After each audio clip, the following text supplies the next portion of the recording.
it assumes that any function starting with use in a capital letter right after it is a hook.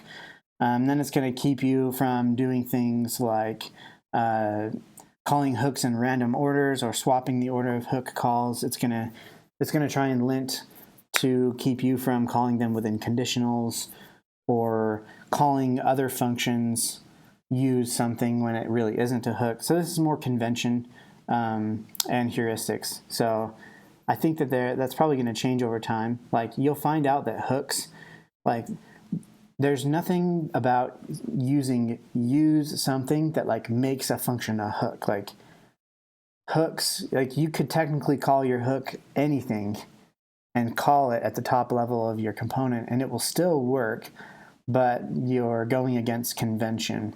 And we're trying to create a convention within the ecosystem, because now within a functional component, when you see use something, you'll be able to look at that and be like, oh, use something. That's a hook. So that could probably be stateful, have a side effects. It could do any number of things with the component lifecycle, which before you would look at a class and be like, oh, or a higher order component and be like, oh, it has lifecycle. But now you're going to be looking at these functions calls saying, oh, use something that could have lifecycle.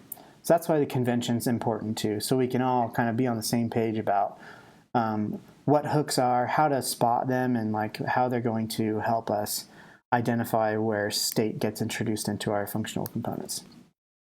You know what? I need to stop saying functional components now, because with hooks, components are functions, and that's a really cool concept too. So from classes to hooks, how do lifecycle methods correspond to hooks? Basically, you can replace all the lifecycle methods with a couple of hooks. But you need to stop thinking in terms of lifecycle methods, because really lifecycle methods are just one implementation of the hooks themselves.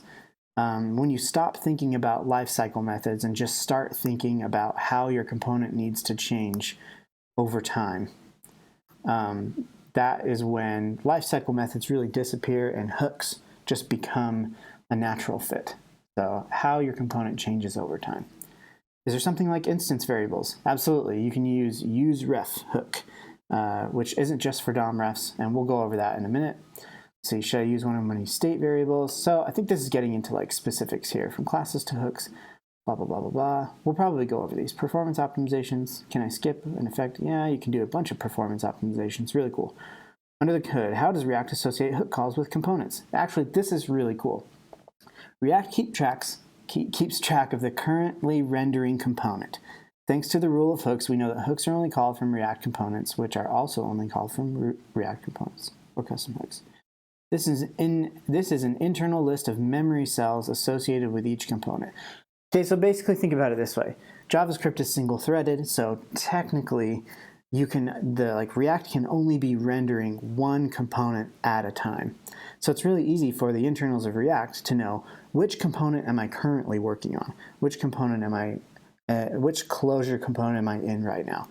And anytime that you use that global React use state or use whatever or use hook, right, then it's just saying, oh, this component wants to use a hook, or this code wants to use a hook, this closure does. Which component are we in? Oh, we will just assign that call to the current component that it's being called in. And this keeps you from having to have an instance of the component to hook into. Really, you can just hook into like this global state. And I know global state is kind of like scary, but in reality it's not. It just needs to be used carefully. So that's how multiple use state calls get independent local state, is because they're called in order and it's first in, first out basically. So if you call use state and it's the first thing in that component, then that component's going to say, okay, I need a new state memory cell that corresponds to this function call, basically, and it just uses order. Some people are kind of like miffed a little bit that like you have to have everything in the same order and you can't put stuff in conditionals. And to that, I say, welcome to programming. Like, sorry, but order matters. Definitely order matters in programming and especially front-end development. Like, order is everything. If you didn't have order in your stuff, then like everything would just be this crazy directed, force-directed graph, and that would be nuts. So order matters, and order is good, so embrace it. You probably already have. You're just thinking, oh, I've never really thought about it that way before. Prior art for hooks, yeah, they took prior art from a bunch of different awesome places. So like multi-core OCaml, Reason React was a big one for the reducer components. Like all these are basically algebraic effects. And that is an amazing concept. You should go read about algebraic effects. It's still a little bit over my head, but the parts that I do understand are amazing. And like, it makes total sense why hooks would be a thing for React. So let's actually dive into the hooks. So let's see, hooks fact, hook API reference, introducing hooks, hooks at a glance. The reason I started at the hooks fact, the FAQ, is because the introducing hooks is kind of like this cool little tutorial you can go through. Yay, no breaking changes and motivation, right? It's a lot of reading. I like to frequently ask questions because you've probably already been through this like introduction, or you probably already watched the video. So the FAQ is kind of cool to go through because it's at the very last. So hooks at a glance. The state hook. In fact, you know what I want to do? I just want to go to like, I know there's tons of hooks, and I've used a few of them already, but using the state hook, the effect hook, rules of hooks, writing custom hooks, hook API reference. Okay, this is what I want. Basic hooks and additional hooks. See, it's so funny that they say, I think it's funny that they say basic hooks, like that it's just, they think that these hooks are basic and these ones aren't.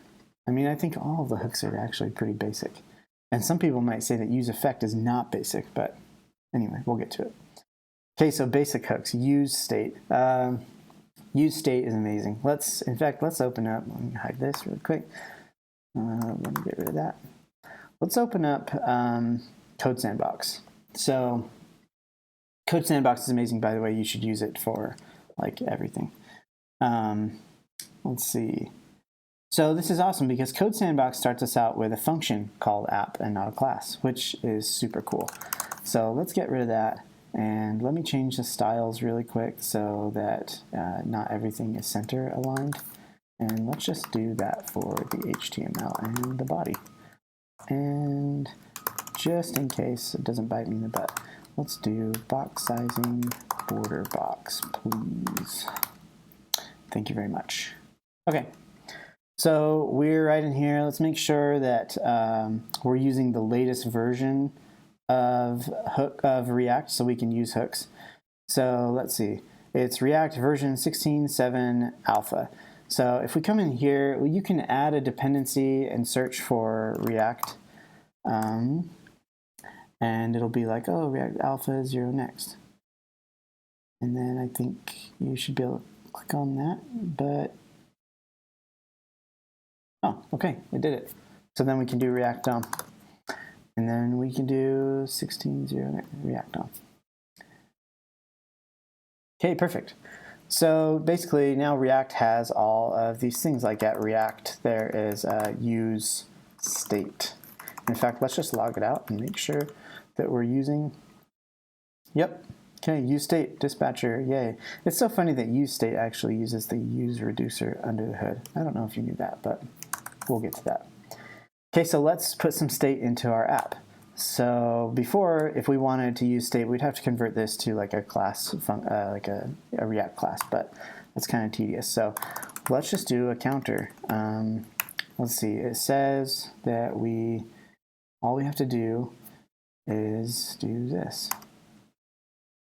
Returns a stateful value and a function to update it. Oh, that's pretty sweet. So use state, initial state, we'll just start it at 0. You know what, we'll just call this count, and this will be set count. And then return div class name app. Well, we don't need that. We can just do a div. And let's just return the count for now. Oh, and let's do React use state. You can import these up at the top level, like use state. I'm just going to do it like that so we remember that it comes from React. Yay, we have a count. Let's put in a button now to update that count. Let's see if this works. Let's see, increment, on click. So let's see, set count. We could probably do count plus 1 Yep, that works. But since we're relying on an old value, I think I'd feel more comfortable with doing like a functional update, which I think it does. Yeah, so I think that's something new. So let's see, set state function is used. During subsequent renders, functional updates. Okay. Yeah, so see, like here they use set count 0. Oh, dude, you know what? That's so cool. I'm just going to copy and paste this right into our little thing here because that looks like a great example. Yeah, so like you reset to 0. So you can just like set it manually, or like relying on the old count, you should use this this functional set state, in my opinion. I think that's the way to do it. Sweet. Okay, that was really easy. So we have state. Also, I did find out that you can just do this. Like if you want like an object, you can just do set state and like start off with nothing. So you could do like or you could be like show, and it could be set to false. And then it could be like show, and you could say spin I'm showing. But then if we're not showing, show nothing. And then we could probably destructure out of here. Show. And then we could like set state. We could probably do like show does, let's see, old. And you know what's cool is you can return, so this is like a functional, it's like a reducer basically. So you have to return the old and then do like show is not old, show, something like that. Oh, I gotta return it as like an object, I think. Like that. Yeah, so like that's something to remember, I think. And we don't want reset, we want like show hide. Yay. Put that on a new line, please. Thank you. So, yeah, that's interesting. So like set state, like if we had a bunch of other keys in here and you only return show like you might have been used to, it would set the entire state to show, not just like update the bits and pieces of it. And I don't know if it says that in here, but I found that out the hard way. So like unlike, okay, it does not automatically merge update objects. Boom, right there.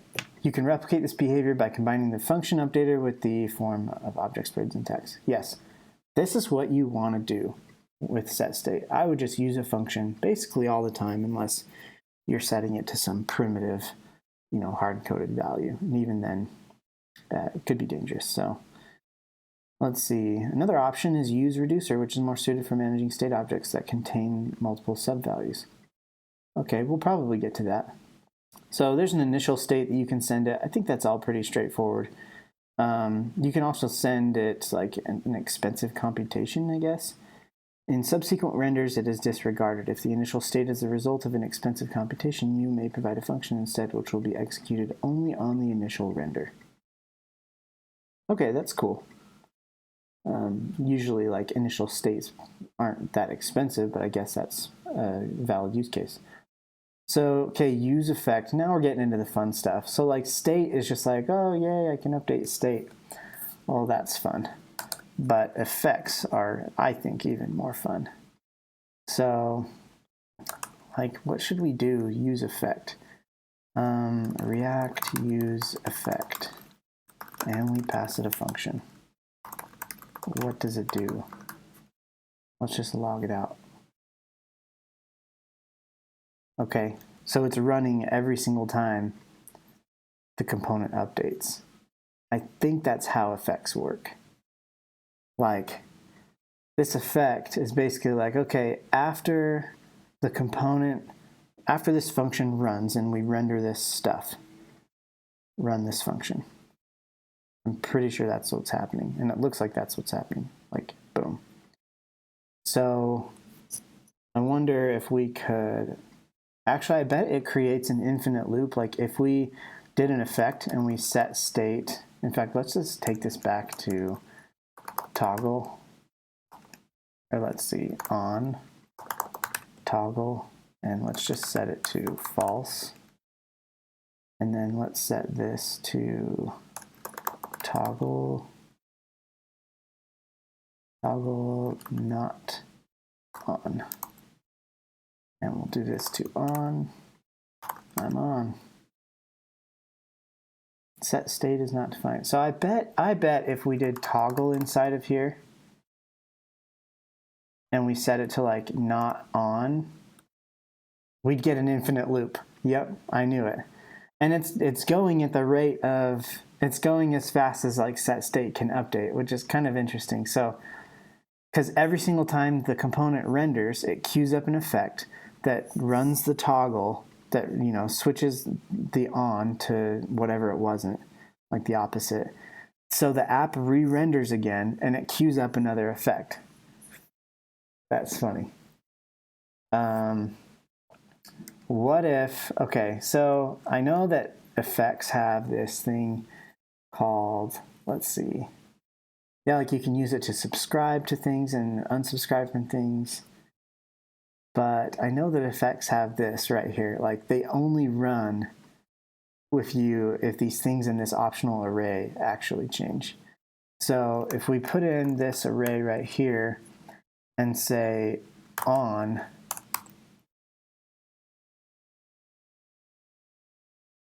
let's see, we don't want to toggle on obviously because then we're still doing the same thing. So let's just like console log hello. So when on changes, it's doing hello. And that's interesting. So I guess that's a really easy way to be like, okay, like when this thing changes, do this thing. That's pretty straightforward. So let's see, I wonder what else we could do. I know effects are useful for like subscribing and unsubscribing. I don't know what we could subscribe to. We could be like window on scroll, I guess. Window on scroll. Window on scroll, and we'll just do like console log scrolling.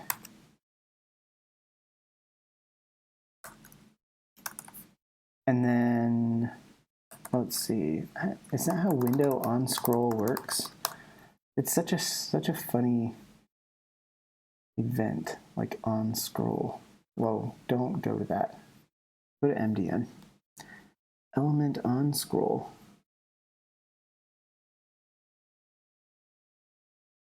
Okay. So let's see, element on scroll, window on scroll.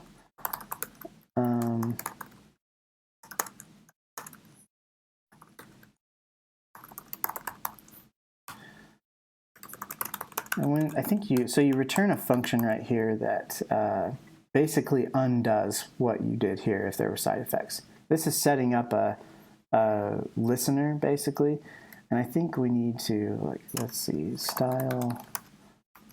I need to make sure that this can scroll, so we'll do min height 120 view height. Oh, semicolon.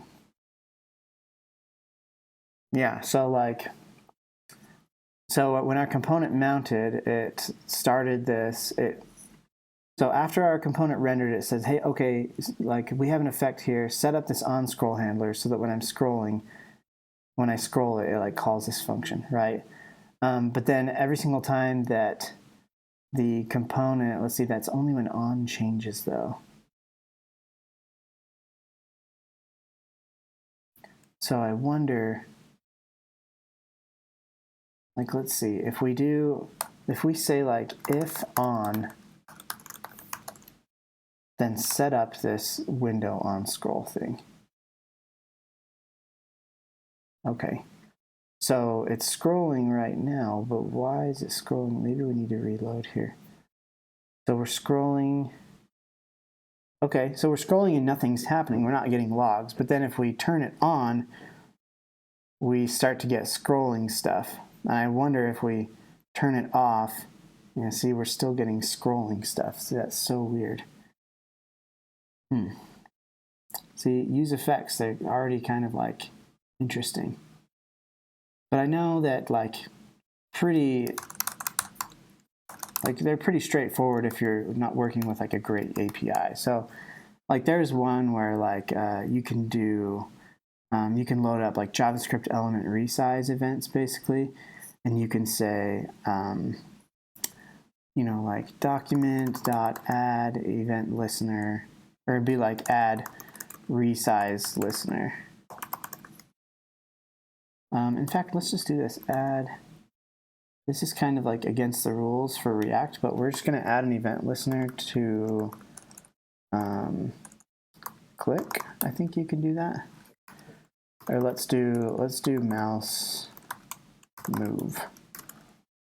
And then we're going to call console log. You know what? Let's do client X. So if it's on, it's going to set up an event listener that does the mouse. There you go. So see, it's logging down there. If we turn it off though, it's gonna keep logging that because we never removed that event listener. So I wonder if we take this function, let's just move this out, and we'll say const, we'll just make it call it a CB callback, and then we'll say document dot remove event listener mouse move CB. So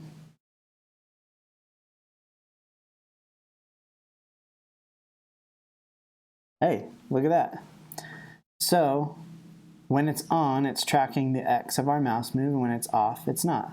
And that's the reason for that, I think, is because on, anytime that the on of the toggle changes, it's running this effect again. And we say, you know what, if on is true, then let's set up this event listener.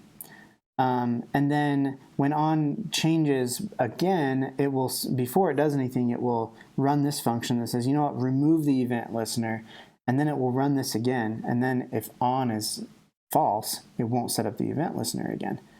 So right now it's not tracking. I turn it on, it's tracking. I turn it off. So the way that I think I like to look at this stuff as like in these effects, it's like, okay, I'm going to do some side effects. Like you're setting up some side effect here. And then you kind of have to teach React, hey, this is how to undo my side effects, basically. Just so, like, I think a lot of bugs are going to come from people not undoing their side effects right here. Because use effect is, basically use effect, this is running every single time, and it's just saying, queue this function up if on has changed, basically. So it's really interesting. Effects are going to be used everywhere. I mean, that's how you do component did update, component did mount, component will unmount. Like for people who are still thinking in those terms, which even I still am, I think that this is going to be the one that kind of does all those use cases.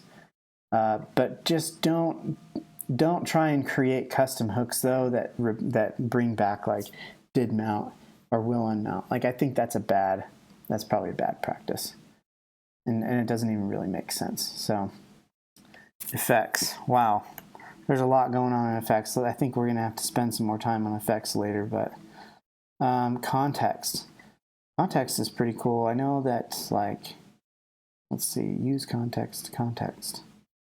Okay, so that seems like pretty straightforward. Let's like do function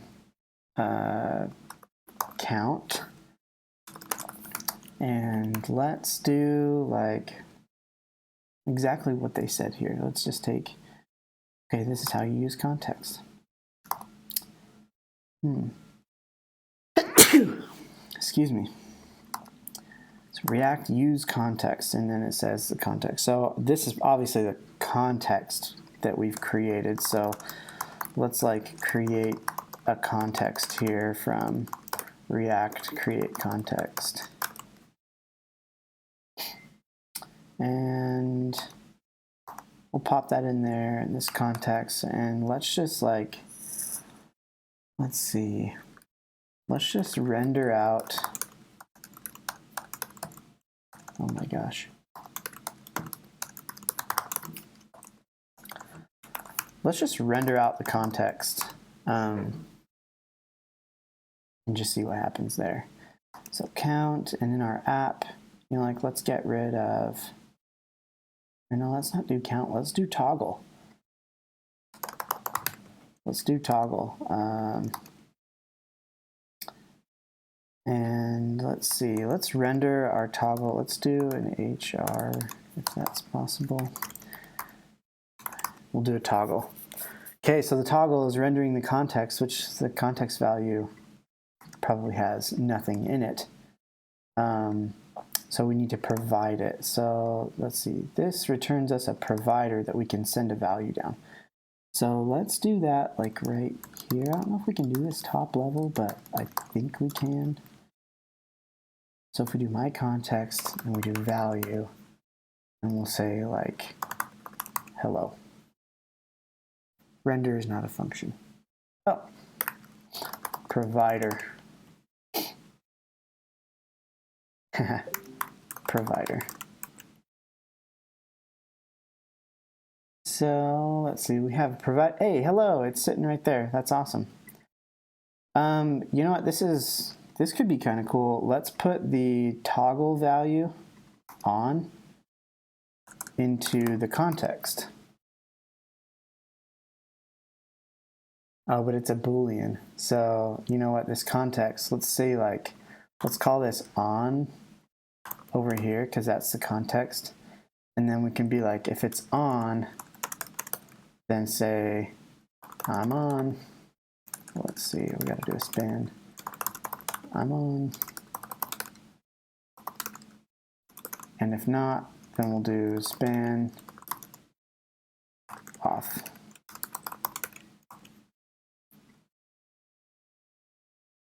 Sweet, okay. So that's pretty cool. Basically, you know, let's just get rid of this right here. So there's just like this button at the top level, right? So we're sending that through context. That's really cool. So like, let's see, we're sending through the on value through context into the toggle component. And then in the toggle component, we're just saying, hey, you know what, we want to consume this context. We take the value of the context and put it in this variable, and then we use it. Wow, that's so much easier than doing all that consumer ritual. Like, I don't, before you guys probably knew, like, you could do like my context, and then you'd have to write consumer, and then you would have to then you would do a function as a child and be like value, and then you could use it, and so you'd put all this inside of here, and then you get into that whole nesting thing. Okay, hooks are awesome. Fan of hooks, definitely. So okay, so we can just use context like that. Actually, I wonder if we could just pass down like the actual toggle. Like if we did this, let's see, on and toggle. What if we passed through on and toggle right here? And then in here, we'd have to do like, it would be on and toggle. Unexpected to, oh, there we go. On and toggle. Okay. So let's see, that means we could actually put a toggle in our toggle component.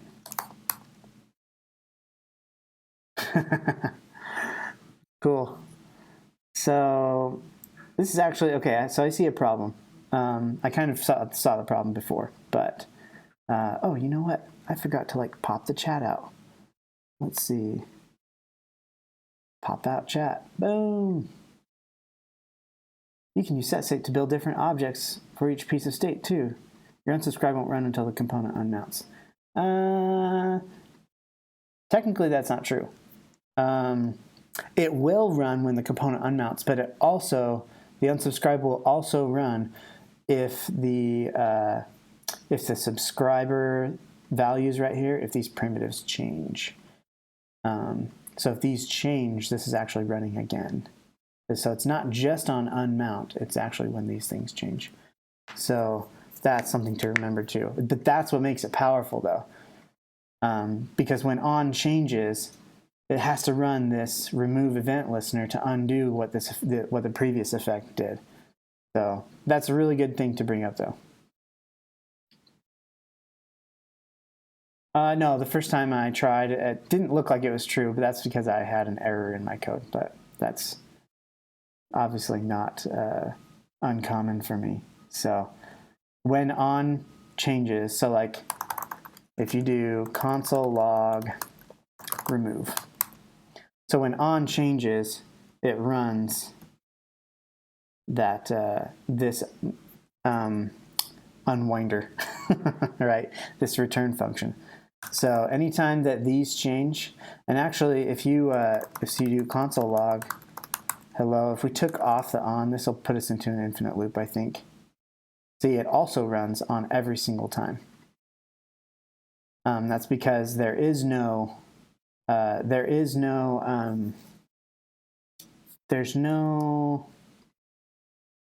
change detection on it, so it just does it every single time. So it's like, okay, my component just rendered, add this event listener. Oh, my component's going to re-render, remove it, and then it runs the effect again. See, it's so different from life cycles. It's so crazy. Oh, no, you're good. You're good, RJ. Okay, so let's see, what were we doing? Oh yeah, we were messing around with context. Oh, okay, so I saw a problem, and I kind of set this up. I already knew this was a problem, but we're passing a value to context provider. Like this object is technically always going to be a new value, and that's a problem because provider will always tell its children to re-render. It will always tell this context to re-render right here if, like, even though it's not changing, even though on isn't changing and toggle's not, this value is new and it doesn't pass the triple equals the object equality test. So really what we could do is put this into like a context value. And we know that the context value we're going to define here, and it equals something. And we know that we want it to equal that, but we only want it to equal that when on changes. So when the value changes, we want to make a new version of that object. So we can actually use something called React. I think it's, let's see, keep moving down. Use reducer, we're going to come back to that one. I really like use reducer. Let's just pop that right here. Use reducer as a reminder. Use reducer, you know what, let's just jump. There's use callback. Okay, use memo. This is super cool. Let's just grab this. So just really quick, a memoized value is something that is only recomputed when certain dependencies change, when certain things change. So, which is exactly what we need. We need that object that we are going to create to only be computed when certain values change. And that value that we want to subscribe to is on, and then we're not really computing anything expensive here, but technically we are returning the on and the value, or sorry, on and toggle. So when on changes right here, it's going to return this value into context value. So see how that is really cool. Context value is only going to change when on does, but we can pass through both on and toggle and a bunch of other things. So now the provider isn't re-rendering its subscribers every single time because we were passing an object. Now it's just a value that only changes when we need it to. So now that child component is only re-rendering when on changes, which is pretty cool. And I think we could just take we could like put a bunch of different toggles in here, and yeah, they're all synced up. And it's also using this one too, because this one's in the main component, but let's just get rid of that. We don't need to do that. So we have like this, all these children that are subscribing to this thing. We don't need min height anymore. The context. So context is pretty easy. Like, in fact, I think that's a really valid use case right there. Like, in fact, what we could do is, we could extract this out and do like our own little factory. So let's see, we could take this context value, and instead of getting it from here, let's just remove all of this right here. Let's move it up into its own thing. So it's going to be like function toggle provider. And I know it's going to be up there. And like this right here is probably going to move out there. And we'll just call this like toggle provider. But we don't need a value just yet. Let's see, toggle provider. And then the toggle provider is going to return basically that, but with children. Let's see, my context provider. And children is coming from props. And we're going to put the state. So instead of having it in our app function, we're going to put it in the toggle provider. Cool. So our context value is in here as well. So let's say use memo. We're creating the context value, and then we're sending it down through the provider.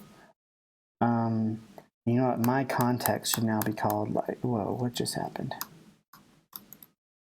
My context, we could call it toggle context. And let's see. Toggle context. And then right here in the toggle, we use the toggle context. And then this effect right here, let's see, we're not doing any of the mouse move stuff anymore. So let's keep our user ducer note because we want to use that.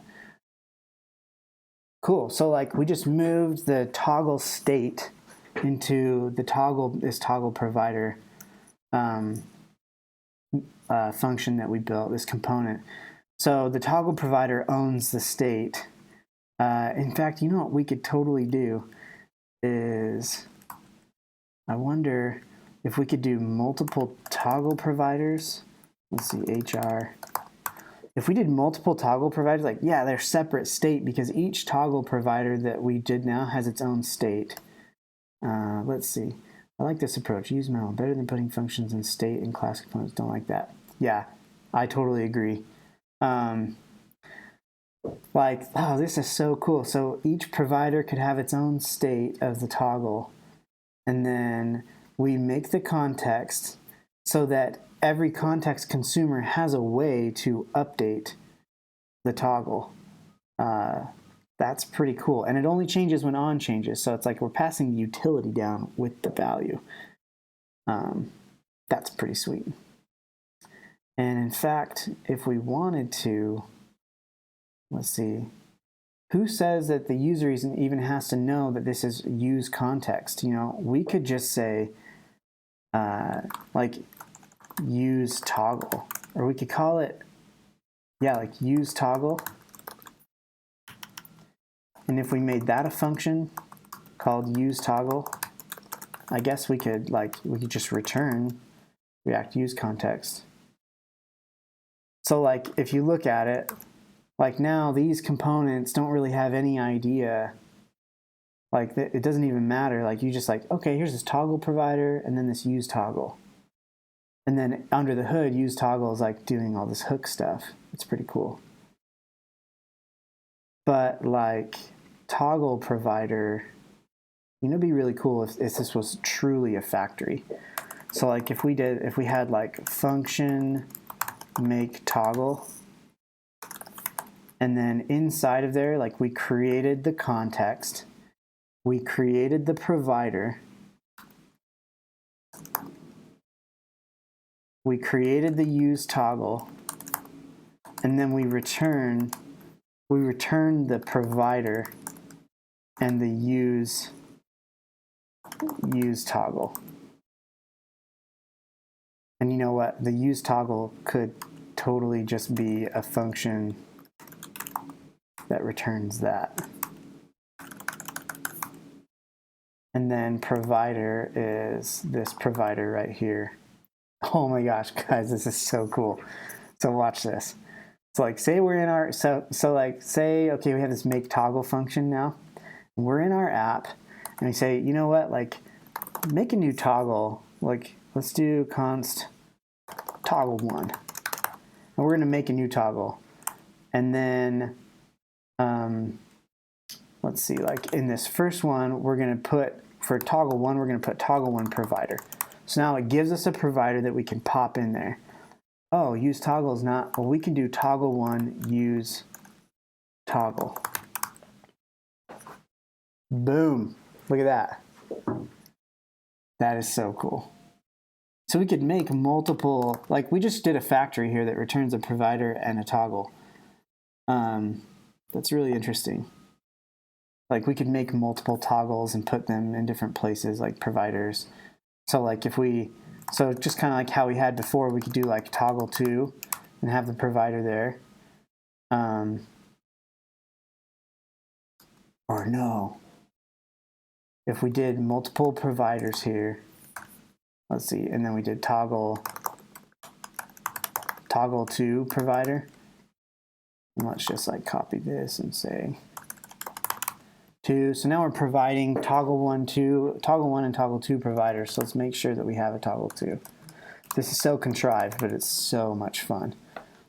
So let's see, toggle 2. And then, so let's see, this is, let's see, let's do 1 on. In fact, let's move 1 out, on, off. Okay, but then now in that same toggle component, we could do 2. And let's see, this is toggle 1, and this would be like 1 on 1 or something. Toggle 1, and then we could do 2 on 2, toggle 2. Oh man, this is so contrived, but like, I just feel like I'm onto something. You get it? Okay, so like on 2, and then this toggle, and this will like toggle 1. So we'll just call this like toggle 1, and then we'll make another one that's toggle 2, and it'll be, you know, and we'll just do like on 1, on 2. Boom. Oh man, toggle 1 is not a function. Oh, that's because it's named toggle. And you know what? We could totally fix that though. You know how we could do that? Is instead of returning, let's see, make sure I don't have any comments. Instead of returning a function right here, we could just do what setState does and just return an array. That's awesome. So instead of these, like we could just make these arrays just like setState. And now we don't have to like destructure, rename them. That's sick. It's super contrived, but that's super sick. So, okay. This just gave me a really good idea. Like, let's get rid of this toggle stuff.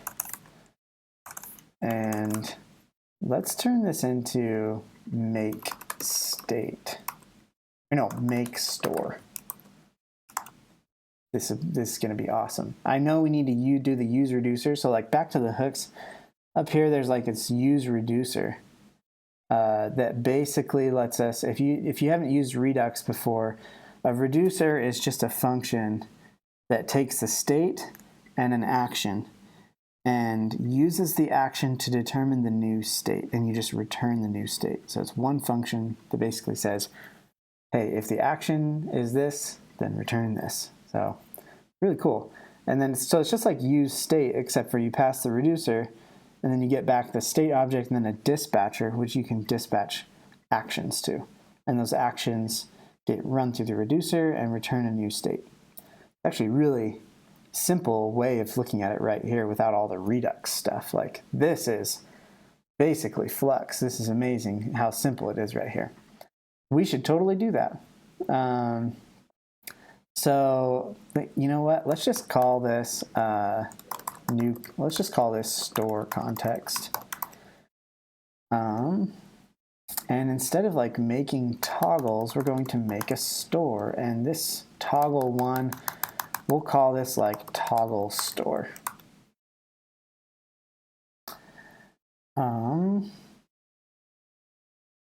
Let's get rid of that.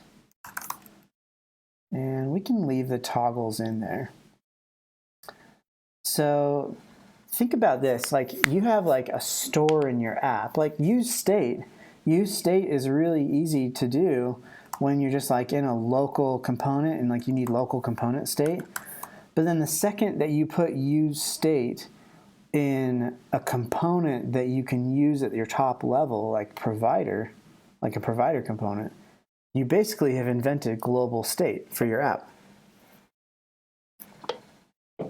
which is basically what Redux and MobX and all these other state managers are for. They manage global state. So yeah, return an array. Dude, you caught it way before I did. Nice one, Ricardo. That's awesome. So like, oh, you know what I'm thinking is like we could totally build our own Redux. Really easy right here. And the way that we could do it is use reducer. So in this make store factory that I have, like let's make a new context, and we're not going to have it, let's see, create context. We're not going to initialize it with anything just yet, but we're going to return the provider.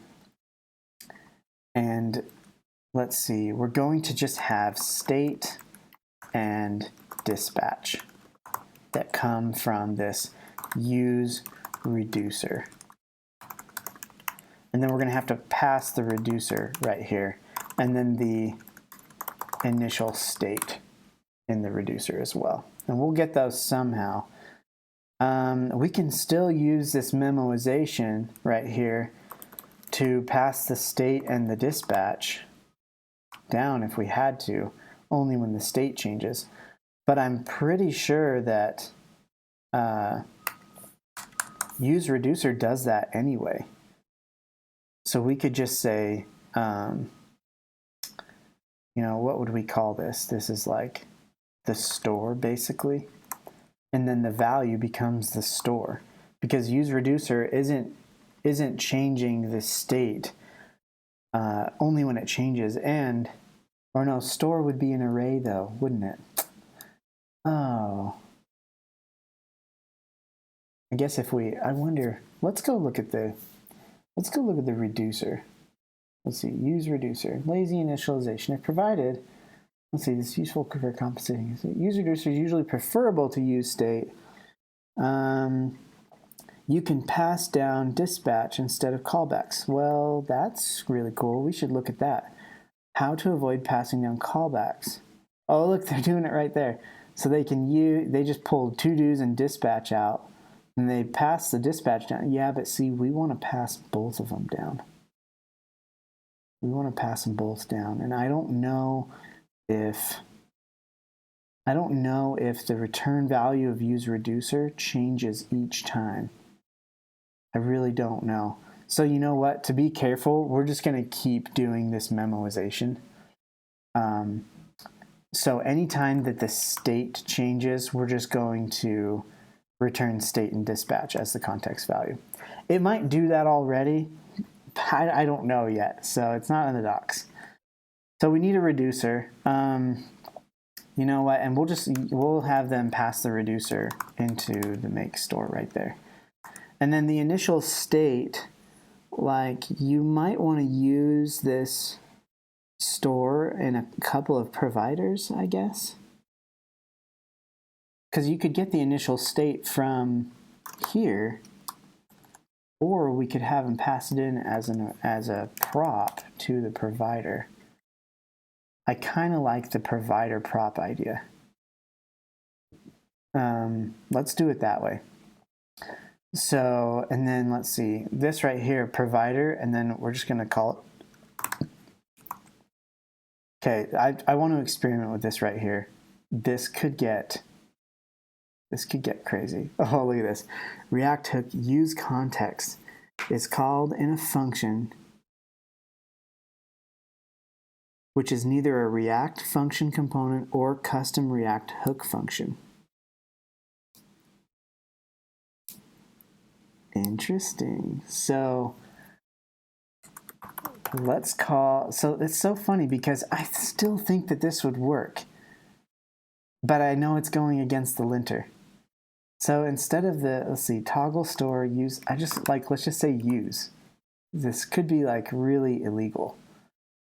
But in the toggle, we're going to get the state and the dispatcher. And we're going to get, let's see, first we got to set up our reducer. So this reducer is going to be very simple. It's going to take the state and the action, and it's going to, depending on the action, return the new state. So if it doesn't get any of them, we just want to return the state. And we could use a switch here, but switch statements are funky for me. So I'm just going to say if action type equals toggle return, you know what, and it's just a Boolean, so we could just say return not state. Yeah. And then state is just going to be the toggle state. So right here, we can pass the initial value of true on one. So this would be state, but then we're not just toggling the store anymore. What we're doing is when you click toggle,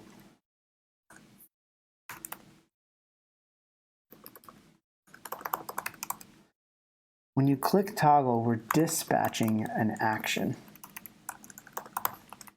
And that action has a type, and we're going to call it toggle. And that's all we need, because right here, we're saying if the action type equals toggle, then invert the state.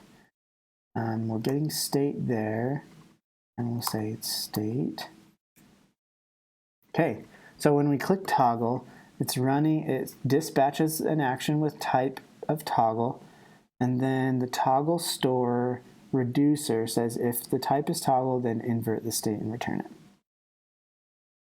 Okay, so this is funny because, you know, like the rule of hooks is that it has to be use something, right?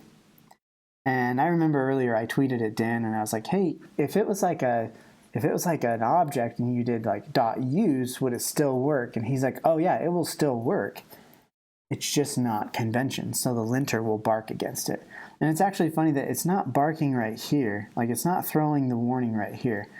It's throwing it up in this right here where I'm saying React use context in this return value. But what's funny is if I took this and if I just said const use equals, let's see, if I said const context equals that, and then use just returned the context. No, it's still doing it. React use context is called in a function. Make store, which is neither React. Oh, see, it's such a shame because this totally works. Like use context is still being used at the top level. It will be called at the right top level of whenever somebody calls use. Like we're just proxying this call. So, that's so interesting. I want to keep it like this for now. I know this is totally illegal, at least according to the linter, but it's totally makes sense. Like I have a toggle store, which I made with a reducer. And then that toggle store gives me a provider that I pass right here that has an initial value, initial value of true. Let's see if that actually works. Initial value true. No, it doesn't. It's because I probably misspelled initial value on this too. Oh, it's initial state. Technically, that is a misspelling. Okay. So, oh man, and then like right here, and then in your toggle, you just say toggle store use, and you get the state and the dispatch. Like we just created Redux. We just made our own Redux. And it's funny, I'm kind of glad because it doesn't bark at you right here. It doesn't throw the error in the code where you use it, because this is totally legal. It's like, technically it should be like, oh, you destructure it from the store and say like use toggle store or something, you know? But technically you can do it this way. Man, I'm almost scared to like put this out there. I think that people will probably tear me to pieces about it. They'll be like, they just released this spec and now your first video about it, you're not even adhering to the convention. And it's like, you know what? This is freaking awesome. The fact that you can say, you can pass a function that calls another, like it's just a factory. That's the only reason that this is barking at me, is because we created a factory that uses hooks. That's it. But this is basically Redux. Like if we took this initial state and put in like to-dos with an array and change this toggle into like to-dos, and then change the toggle store to, oh my gosh, to-do store, and then like you can see how it easily become, okay, I'm going to dispatch a new to-do, and then it could be like the to-do, you know, is here, and it's like do this thing. Like you can easily see how like this is basically Redux. Like we just created Redux. Okay, we didn't really create Redux because there's a whole bunch of other things that Redux does, like the subscriptions, so you're not constantly re-rendering things that don't change. But you know what? I wonder if we could do that.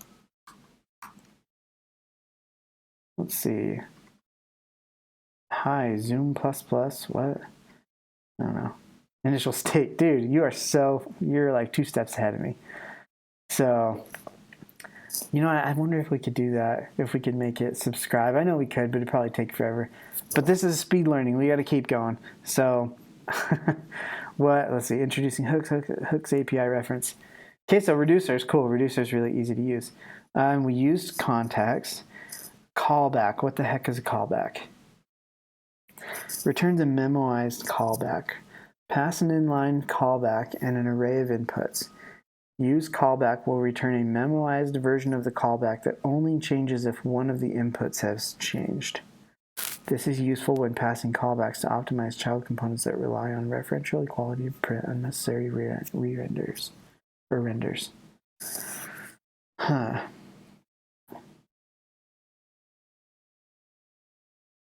It seems like it's a lot like use memo. Why is this a thing? Use callback. So when A and B change, it's returning this function.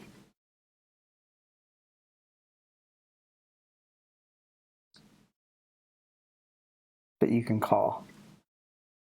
Oh, I think I get what it's saying. So, where's a good example we can do this? So like if we were like passing down like an on-change handler to one of these toggles, and it was like it's like handle change. We'd have to create that here, const handle change.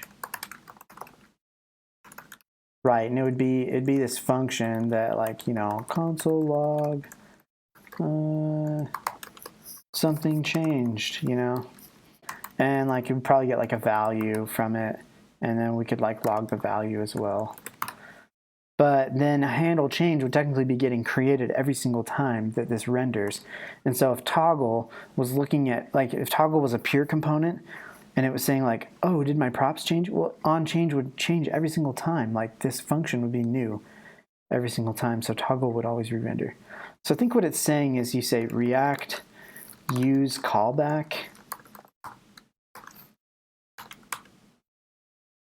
and like, I guess it's only when something inside of here changes. See, that to me, like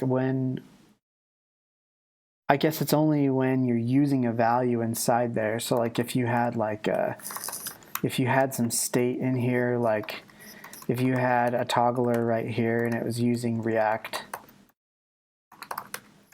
use state, I guess if you wanted to say something changed while, you know, and then you could log like, was it on or not? I guess you would want to put on right here, because then handle change would only change when on changes. So yeah, I see it's valid. I'm still wrapping my head around it, but I can see how that'd be a thing. So it's kind of like memoizing a function, I guess, instead of a value. In fact, that's probably exactly what it is, and I'm just still wrapping my head around it. Use memo, returns, oh yeah, see, returns a memoized callback, aka a function, returns a memoized value. Okay. Use ref. Use ref returns a mutable ref object whose current property is initialized to the past argument initial value. The returned object will persist for the full lifetime of a component. Okay, so ref is something that I do understand. And I can teach you about it really easily. Well, oh, what's going on? Use callback is equivalent to use memo function inputs. See, dude, Ricardo, you should be doing this video, not me. Come on, man. Well, now I feel embarrassed. Like, Ricardo's way better at React than I am. But that's not surprising. Okay, so use ref.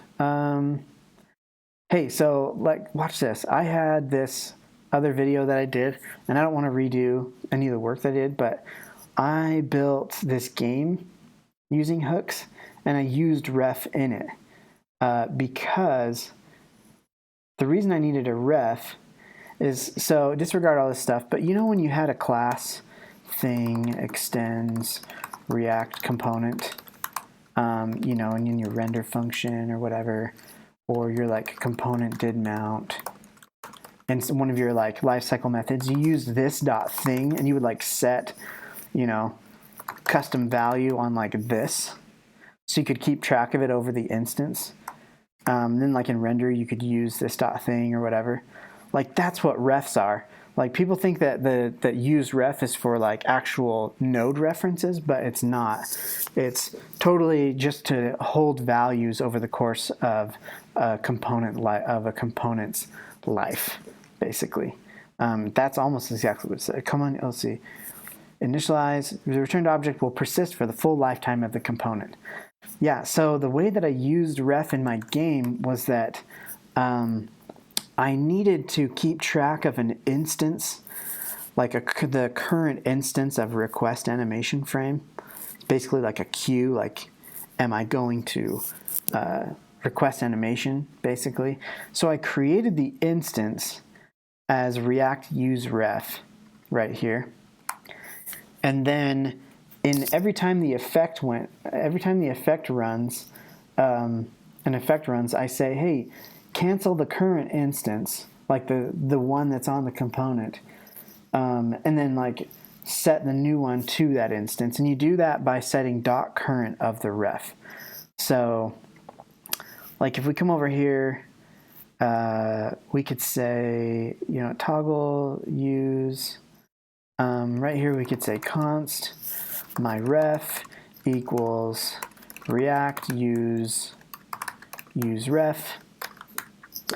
And then my ref.current is mutable. We can change it whenever we want. So technically we could say, we could be like state, let's see, my ref.current equals state. And then,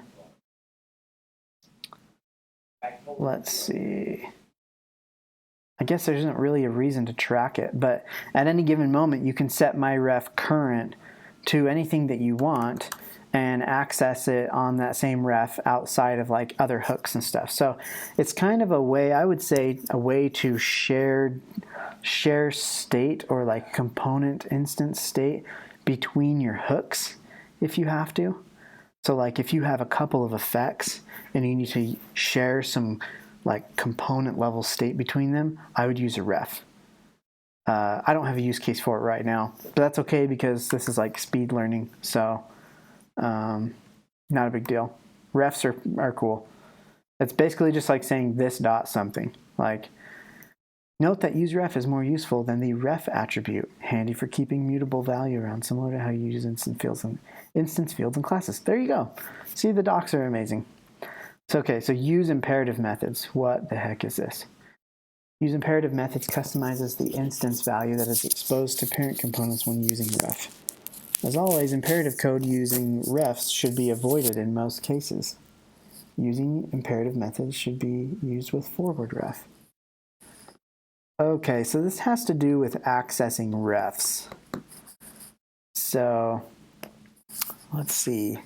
Fancy input forward ref. In this example, a parent component that renders fancy input ref, well, it's a lot of words, would be able to call fancy input ref.current.focus. Oh, I get it.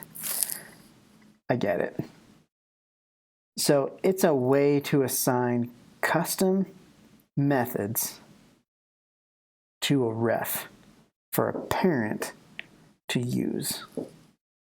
So when they call ref focus, it would call input ref current focuses. We don't have a good use case for that one either. We could probably try and create one in Code Sandbox, but that would take a minute because I'm just not super familiar with this new one yet. Use imperative methods. Looks cool. Looks like a way to provide imperative control to a parent that uses a ref, just like this. Oh, I need the reference to this fancy input thing so that I can focus it. Pretty straightforward to me. Maybe we can come up with an example for that later. Use mutation effect. The signature is identical to use effect, but it fires synchronously during the same phase that React performs its DOM mutations before sibling components have been updated. Use this to perform custom DOM mutations. Fires synchronously during the same phase that React performs its DOM mutations. Before sibling components have updated. Use this to perform custom DOM mutations. Prefer the standard use effect when possible to avoid blocking visual updates. Well, I don't really like blocking visual updates, so it sounds like I'm probably not going to want to use mutation effect, but let's see. After reading from the DOM and use mutation effect, if you do, you can cause performance problems by introducing layout thrash. Wow, this sounds really advanced and probably not something I'm going to use a ton, so I'm just not even really going to get into that right now. Maybe you could use it for like reading DOM measurements or sizes or something like that. No idea. You guys know? No. I thought Ricardo would be like, explaining it. Use layout effect. Hey, the last official one. The signature is identical to use effect, but it fires synchronously after all DOM mutations. Use this to read layout from the DOM and synchronously re-render. Updates scheduled inside use layout effect will be flushed synchronously before the browser has a chance to paint. For the standard use effect when possible to avoid blocking visual updates. Whoa. Use layout effect. This is kind of cool. So let's see. Use layout effect. Where could we use this?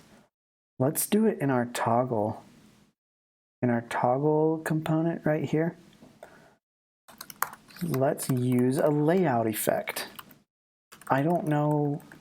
So I guess this runs after the DOM mutations have taken place. After DOM mutations have taken place,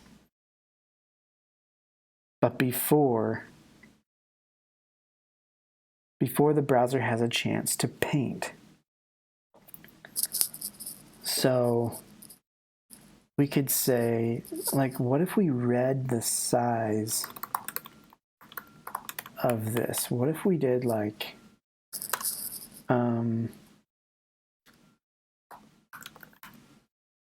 what if we did like div ref and we made it, hey, we're using a ref, const div ref equals, oh my gosh, equals react use ref. So we're actually using a ref for a node instance now. So div ref, and that's going to pass a div ref. Use layout effect. What is that? Console log this div ref. Okay, so use layout effect. It gave us the current div ref. Div ref current. Let's see. What if we like? What if we did like bounding? Let's see, like get.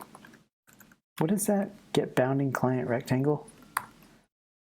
It's like 0, let's see, document, body, get, bounding client rectangle. We could totally do that on that element.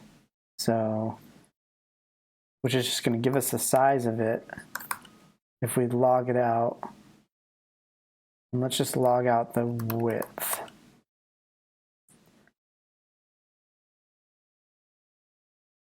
It's the same width. Why? Oh, that's why, because the div is being blocky. Let's just turn this into a span so that it doesn't measure like that. So off is, we want to make off longer so that it like, off is really long so that we can measure stuff. Okay, so it's on, off, on. And then I wonder if we could like keep track of that in some state. So we're using this right here, but let's do const size, set size equals react use state. We'll start off with 0. And we will say underneath this in a div, we will put the size in pixels. And then in our use layout effect, we're going to set size to the width. Use layout effect. We only want to calculate the layout effect when the state changes.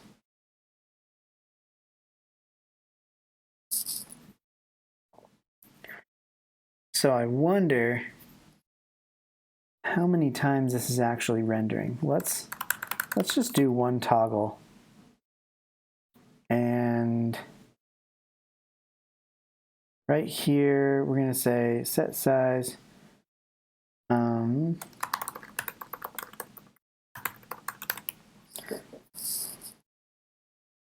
It's rendering twice.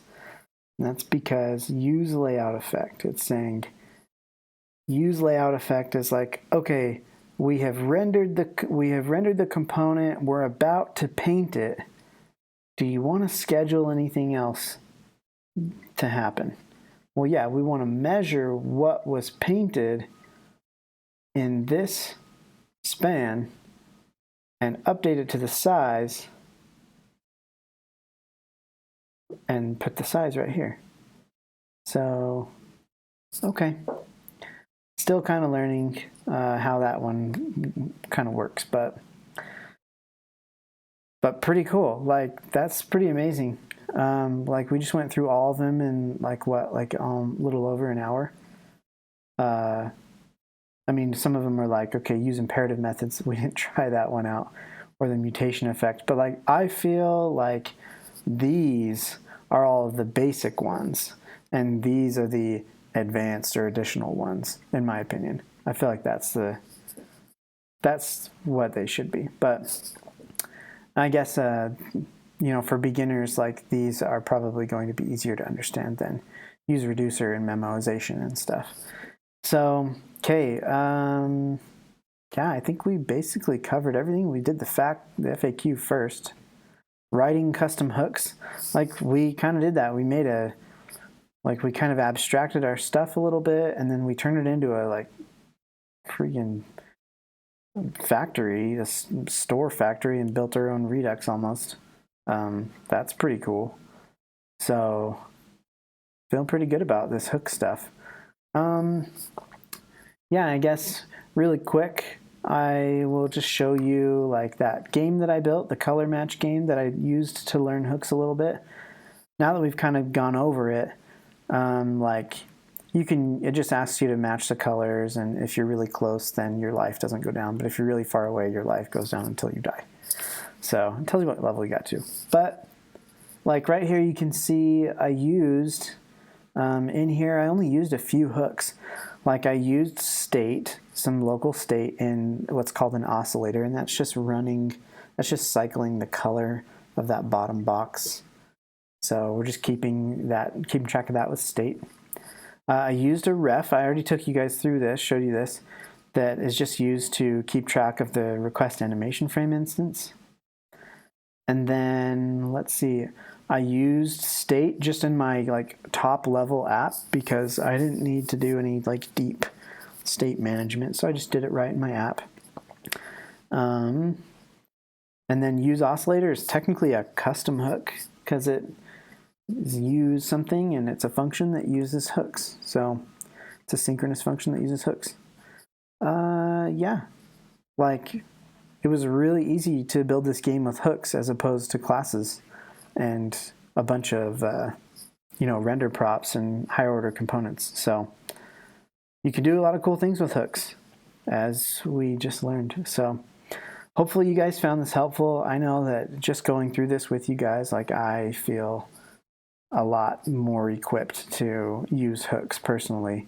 There's still a few that I need to learn, a little bit better.